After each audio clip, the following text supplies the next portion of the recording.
Dalam konteks sosial budaya, masyarakat Indonesia harus mampu menyikapi dan menyadari bahwa pluralitas budaya merupakan suatu kenyataan. Keragaman budaya justru memperbesar ruang kebebasan individu untuk berkembang. Hal inilah yang akan memperkuat ketahanan sosial budaya Indonesia. Dalam arti luas, sosial budaya mencakup segala aspek kehidupan. Sementara dalam arti sempit, sosial budaya sering ditempatkan sebagai aspek kehidupan nasional, di samping aspek ideologi, politik, ekonomi, serta pertahanan dan keamanan. Sosial pada hakikatnya adalah pergaulan hidup manusia dalam bermasyarakat yang mengandung nilai-nilai kebersamaan, sedangkan budaya merupakan sistem nilai yang merupakan hasil hubungan manusia dengan cipta, rasa, dan karsa.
Halo, sekarang dengan Audrey's Talk Show. Nah, kali ini kita kedatangan narasumber. Dari mana nih, Ce? Surabaya. Namanya siapa kalau boleh tahu? Vanes. Oke, Cece Vanes dari Surabaya. Nah, Cece Vanes tahu nggak sih apa itu ketahanan nasional budaya? Ketahanan sosial budaya diartikan sebagai kondisi dinamis bangsa Indonesia yang berisi keuletan dan ketangguhan yang mengandung kemampuan mengembangkan kekuatan nasional dalam menghadapi dan mengatasi segala tantangan, hambatan, gangguan, dan ancaman yang datang dari dalam maupun dari luar, yang langsung maupun tidak langsung membahayakan kelangsungan kehidupan sosial budaya bangsa dan negara Indonesia yang berdasarkan Pancasila dan Undang-Undang Dasar 1945. Oke, penjelasannya cukup sangat menjelaskan sekali ya saudara-saudara. Nah, sebenarnya apa sih yang menjadi tonggak perwujudan ketahanan sosial budaya ini? Hal ini terwujud dengan semboyan Bhinneka Tunggal Ika, yang artinya berbeda-beda tetap satu jua. Seperti saya kan juga berada di daerah yang beragam. Nah, meskipun memiliki perbedaan yang beraneka ragam, sebagai WNI harus turut bekerja sama dan kontribusi sebagai masyarakat yang cinta akan tanah air demi mencapai tujuan nasional bangsa Indonesia. Oke, terima kasih Cek Vanes. Nah, untuk contoh aktualnya kita next ke talk show berikutnya. See you. Halo semuanya, kembali lagi di acara Nova Talk Show. Oke, jadi berkaitan dengan pembicaraan yang lagi hangat-hangatnya saat ini adalah mengenai bahasa Indonesia yang semakin pudar karena ditinggalkan oleh generasi-generasi mudanya. Nah, gimana nih? masa bahasa Indonesia jadi bahasa kebangsaan, bahasa nasional kita malah sudah ditinggalkan oleh generasi-generasinya yang nantinya akan melanjutkan bangsa ini. Oke, untuk membahas permasalahan ini kita akan undang salah satu narasumbernya. Silahkan Mas. Ya, halo. Namanya siapa? Namanya Yanto Sutrisno. Oh, Yanto Sutrisno. Oke, Mas Sutrisno atau Mas Yanto? Mas Yanto. Mas Yanto. Nah, saat ini pekerjaannya atau kesibukannya lagi ngapain? Saya ini kuliah semester 3 sekarang. Oh, kuliah semester 3 tentunya akan mewakili kita sebagai mahasiswa-mahasiswa ini yang pemikirannya pasti sudah sangat kritis. Nah, saya akan memberikan beberapa pertanyaan kepada Mas Yanto. Ini berkaitan dengan penggunaan bahasa Indonesia yang semakin luntur di kalangan para generasinya. Itu bagaimana pendapatnya Mas Yanto mengenai hal ini? Nah, kalau pendapat saya ini miris sekali ya. Di mana bahasa Indonesia yang seharusnya itu menjadi kayak kepribadian Indonesia sendiri itu tidak digunakan oleh generasi-generasi muda Indonesia saat ini. Nah, apalagi bukan cuma bahasa Indonesia juga ya, saya juga menyoroti ini bahasa daerah juga. Oh, bahasa daerah, ya ini ada pengalaman juga ya berarti ya? Iya. Kalau di desa saya itu penggunaan bahasa Jawa ya, misalnya kan di Jawa ya. Nah, bahasa Jawa itu kurang disegani gitu. Kayak bahasa Inggris itu sekarang menjadi lebih ditekankan, lebih disukai sama generasi-generasi sekarang. Ya, kira-kira itu ada faktornya nggak? Kenapa kok akhirnya generasi muda yang saat ini malah justru kayak malu, justru sangat segan untuk menggunakan bahasa Indonesia atau bahasa-bahasa daerah Indonesia ini gitu Mas?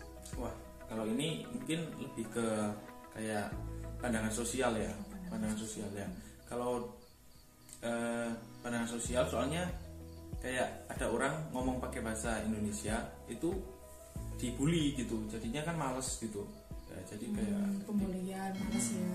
Kira-kira kalau tuntutan dari di zaman sekarang itu kan biasa orang-orang justru akan lebih diterima kerja kalau kita pinter pakai bahasa Inggris, itu bagaimana gitu Mas? Apakah kita salah gitu kalau kita itu nggak belajar bahasa Inggris atau gimana itu? Oh, kalau ini menurut saya ya, penggunaan bahasa Inggris itu nggak salah ya, tapi kita nggak boleh melupakan bahasa Indonesia yang sebagai jati diri bangsa Indonesia itu sendiri gitu.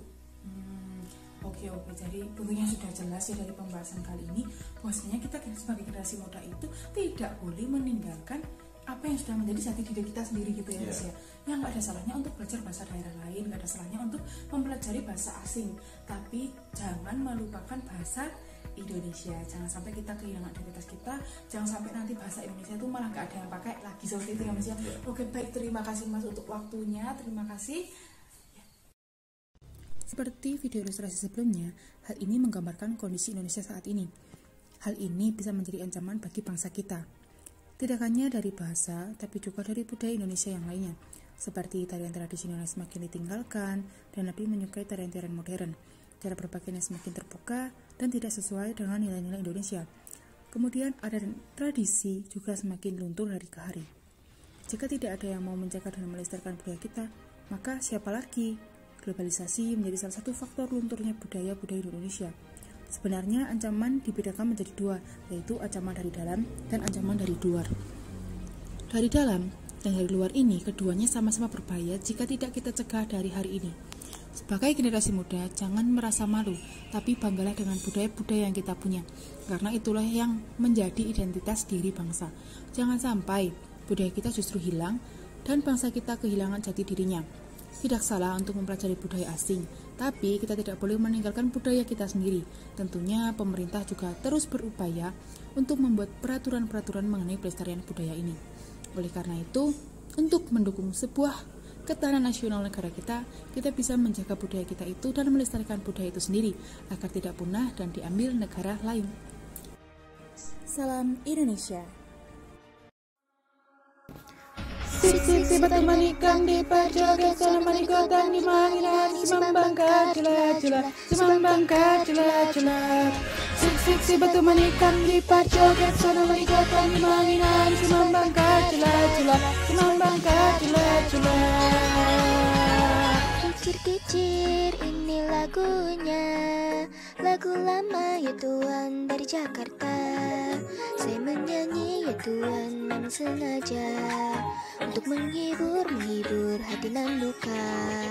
Burung dara, burung merpati, terbang cepat ya Tuhan tiada tara.